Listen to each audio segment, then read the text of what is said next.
Hi there, this is Eshu. I'm the abbot here at Zenwest Buddhist Society. This Living Zen-podcast is just one of the many resources we've created at Zenwest to make Zen practice and training more available and accessible to people all over the world. Instructional videos, printable resources, and much, much more are also available on our website at www.zenwest.ca. If you're a regular listener, I'd love to hear from you. So please drop me an email at office@zenwest.ca and let me know who you are, how you got started, and what brought you to Zen. Everything we make available in person and online at Zenwest is only possible because of the support of our members and associates, people like you. If the efforts of our community are making a difference in your life, I'd like to invite you to show your support and take part in making it happen by becoming an associate or member of the Zenwest Sangha. You can do this by clicking the Join Us tab on our website at www.zenwest.ca. Thank you for your support, and thanks for listening.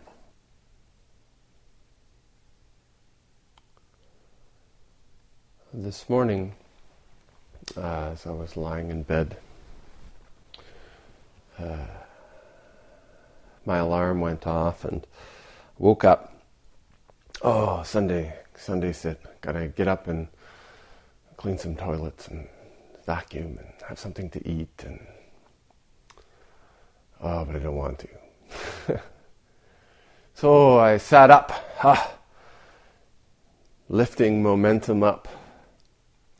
Sat there for a minute and then keeled over again onto the pillow. Oh, don't want to.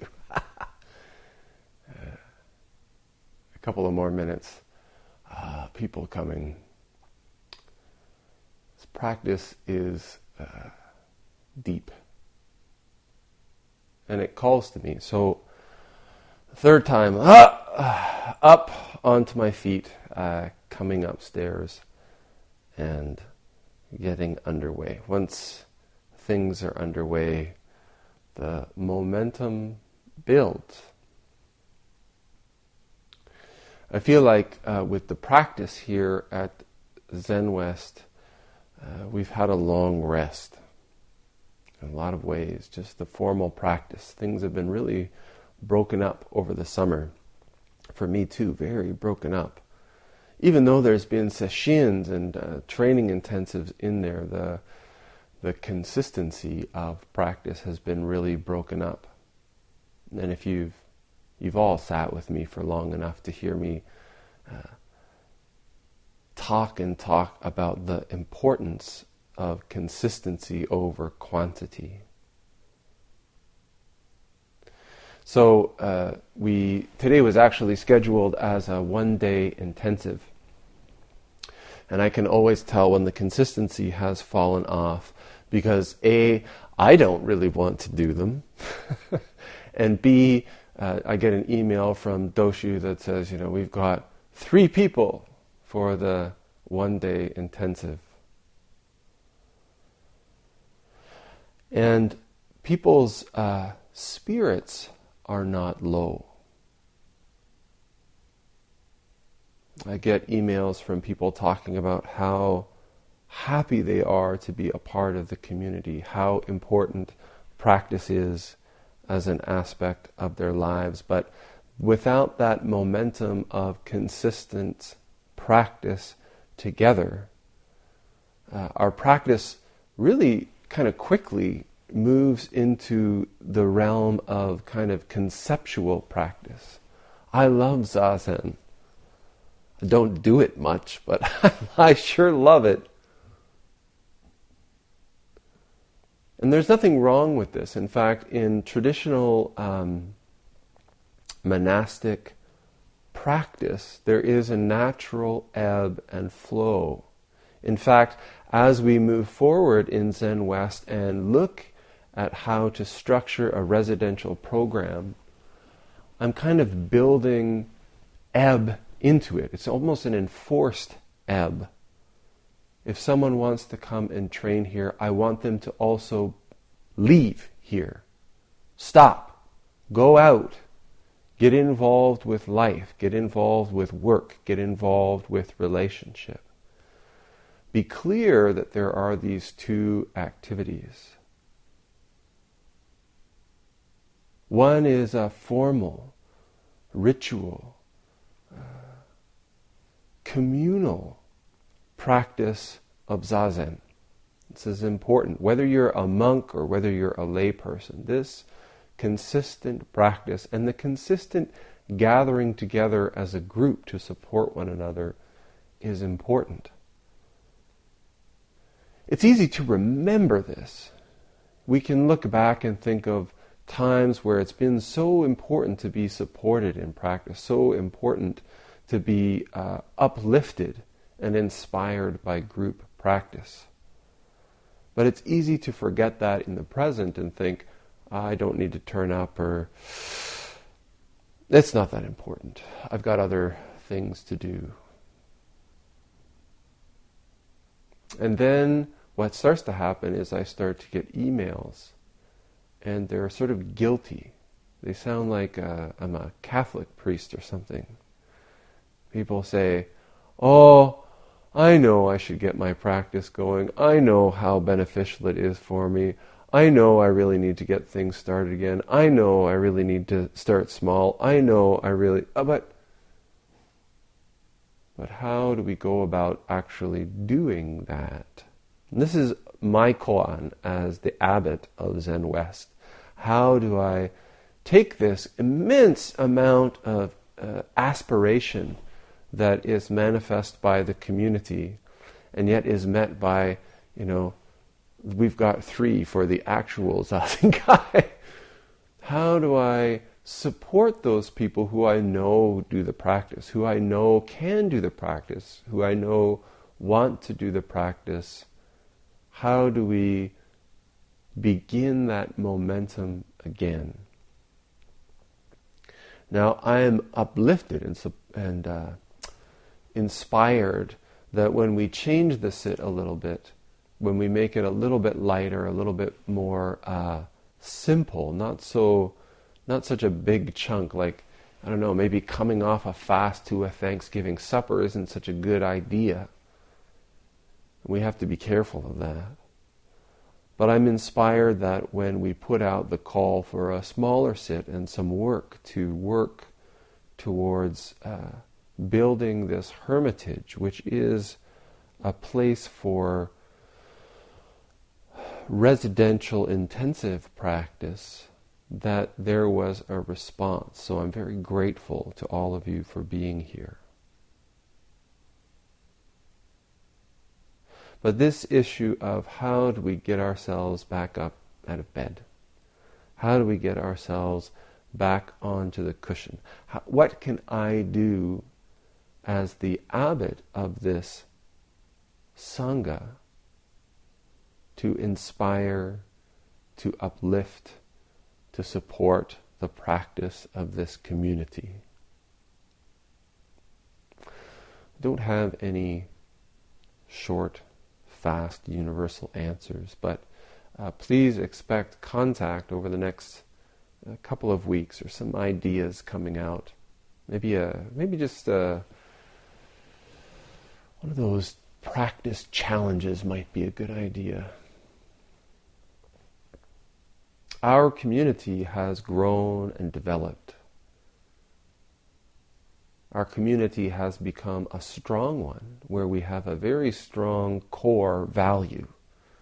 We have a very strong form. We have a very strong practice. But we can't just assume that it's going to continue without us. We have to remember to come back, to fuel it, to consume our own challenges, our own obstacles, our own obstructions as the fuel for practice. This form, this teaching of Zen Buddhism, is an opportunity for us to not theoretically, not conceptually, not philosophically understand the functioning of this cosmos, what's going on, but to deeply immerse ourselves in awareness of it.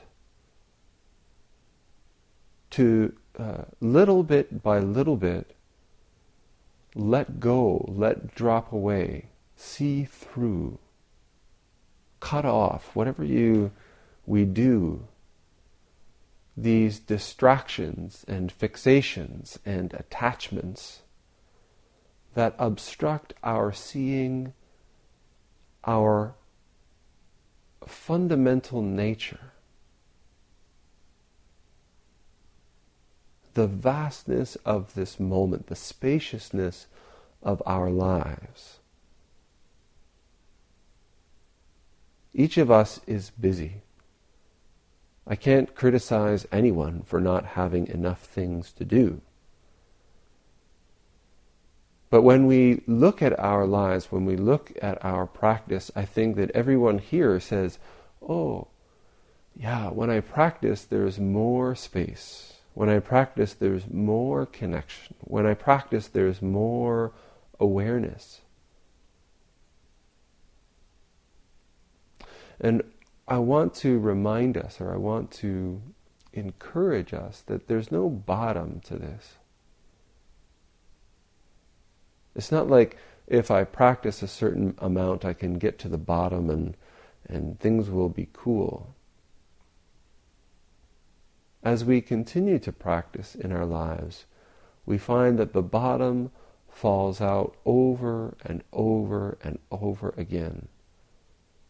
The depth is limitless. The clarity is limitless. Our capacity is limitless.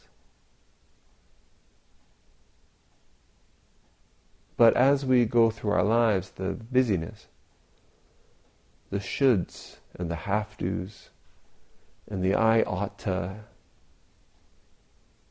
and the I need, and the I want, they stick. And this practice of Zazen, coming together as a community and on our own at home, is just this practice of washing. It's like mental hygiene or spiritual hygiene. As a monk, this practice of shaving the head is this conscious and physical manifestation of the necessity to do practice. Those fixations and attachments, shoulds and wants and needs, they come back. Over and over and over again, they come back. Endless blind passions I vow to uproot is the way that we chant the second vow. But they're endless. So we can't be slack in our practice. We can't expect to coast for long in our practice. Each of us has our own particular bugaboo. Each of us has our own particular gremlin who just waits.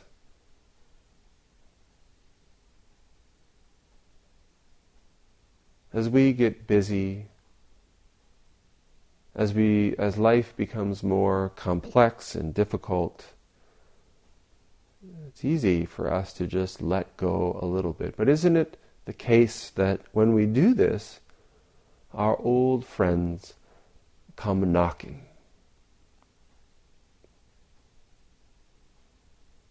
And this is why we come together as a community. This is why we have these opportunities for responsibility. Because responsibility, accountability to one another is a tool, is a support. Early on in practice, this really became clear to me, and it still works. This morning, flopping about in my bed, up and down, I don't want to get up, I have to get up. I don't want to get up. The responsibility of this brown bib is not to be in bed when people come to practice. So I'm very grateful to have the opportunity to triangulate myself, to corner myself in this life where I am responsible for inspiring, where I'm responsible for demonstrating, where I'm responsible for leading practice. Many people thank me. They say, "Oh, thank you for opening your home, and thank you for making this available, and thank you for being such a fine example." And I sneak off and chuckle. Got you fooled. Thank you for coming. Thank you for demanding from me. Thank you for showing up over and over again. Thank you for calling out the best in me for nearly 20 years now. And this is one of the great paradoxes of practice. This is why we chant the 4 vows, is this whole idea that we can benefit ourselves alone, or that our actions or practice benefit ourselves alone. This is the big joke of Buddhism. Intimately connected with all things in this vast cosmos, pratitya samutpada, codependent origination.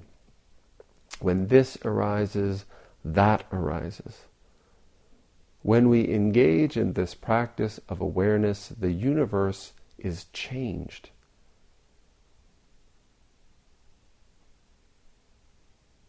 This is the responsibility that we bear in our practice. When we allow ourselves to shut down, and when we allow ourselves to become fixated and attached, the universe also changes. It's not as if we can have no impact. We are intimately related with all things in this vast cosmos. So the question that is posed to us as practitioners becomes, what kind of a change do we want to create?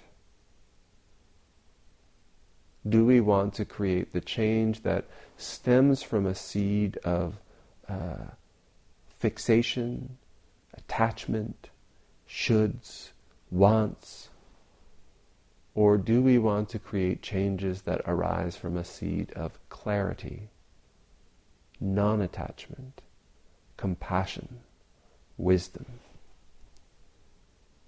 In each and every moment of our lives, we have this choice.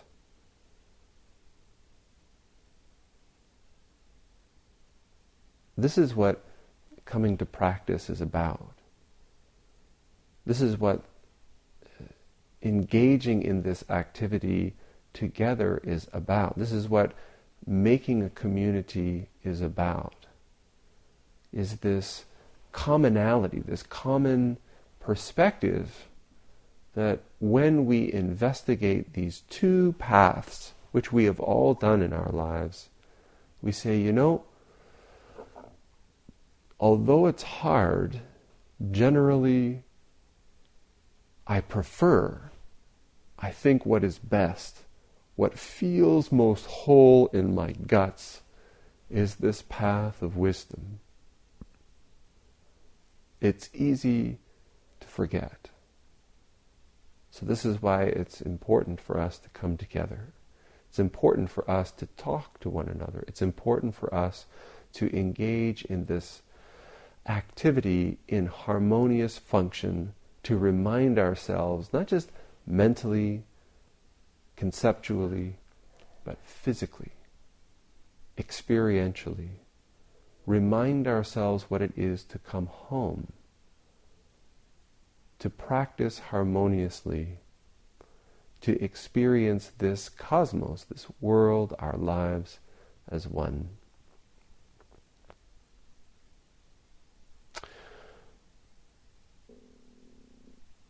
So again, thank you for getting me out of bed. Very much appreciated. Thank you for coming.